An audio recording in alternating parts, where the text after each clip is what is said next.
And us as bottoms, I will say this going on the record, we go through a lot dealing with black men.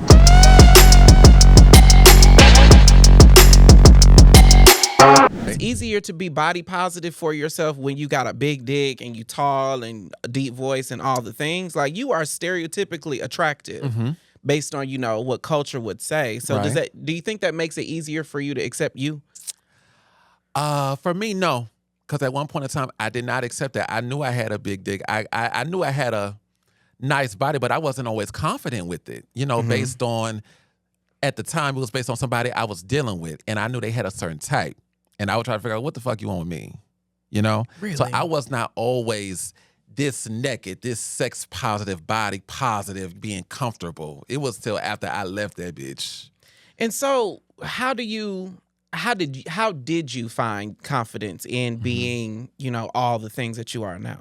How I found confidence, just being self-aware of myself, taking time to really know my body, know what I like, what I'm comfortable with, what I feel like looks good in the mirror, what I could do better, a personal goal with my body, with my curves, my dick, my ass, my feet, my hands, my face. Finding that confidence, knowing that I am a beautiful black gay man. I agree. You are. And I'm just, one thing I tell my best friend is I think bottoms in general have a different connection with their own body than anybody else. Because you got to know that shit inside and out. Right. You got to know the inside. Exactly. And the outside. And knowing what to do. And us as bottoms, I will say this going on the record, we go through a lot dealing with black gay men. What do you mean? We go through a lot. Let's talk about that. As a black gay man. You light me up now. Tell me that. Tell me that part. As a black gay man being a bottom, it can be very rewarding, but very difficult because you're dealing with guys where I feel like the algorithm with black gay men is already off with the positions. I feel like it's 40 bottoms to 3 tops.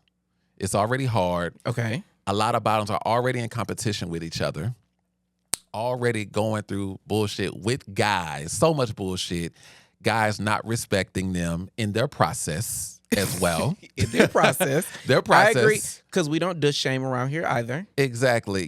Guys not being understanding of certain things as a bottom, being misjudged as being, here's the thing, and I want to say this on record too. I love how you keep looking at John when you like, I want to say this on the record. John is the record. On the record, right? I can't stand when tops require a masculine bottom. Let me tell you something. Let me put this on record. Do you feel like you're a masculine bottom, though? You don't feel like you're a masculine bottom? I feel like I say this all the time. I am masculine. I am feminine. I am all the things of a black gay man. But the irony of all of that is for people who are narrow-minded enough to say they want masculinity, I think you fit their bill. Really? Yeah, like for people who can appreciate femininity and however it comes, we have a very, very diverse definition of what masculinity looks like. Like, to me, as one of the girls, you are definitely masculine. Really? Because I always feel like I give twink vibes. Like, they call it like a tall twink. That's just because you nair too much. That is legitimately it. Like, John is the opposite of that, and he definitely ain't no twink. He's an otter. An otter. Ooh, an otter. Okay, otter. You're like a naked panda. A naked Okay, naked panda. But here's the thing, right? Because I hear, I talk to different tops. I hear different things, when they say they're a masculine bottom. In my mind, I'm thinking, okay, what is masculine about a black gay man taking dick? What's a lot of shit is masculine about that. Because I feel like, okay, there's no masculine way to take dick. There is a very masculine way to take dick. I think the act of taking dick has to be the most masculine thing a man can do. Really? Like, because in order to take some dick, you got to be self-aware. You got to know what you want. You got to know what you don't want. You have to have boundaries. You have to be able to say what you mean what you say. You got to be able to put effort into it. You got to do all these things that are manly and masculine. And I think a lot of people just boil it down to how high your voice gets when you start moaning. But all of the prep work that goes into that, because think about, you can apply that same template to running a business, to raising a family. You got to put work into that. You got to say what you mean what you say, be where you're going to be, do what you got to do.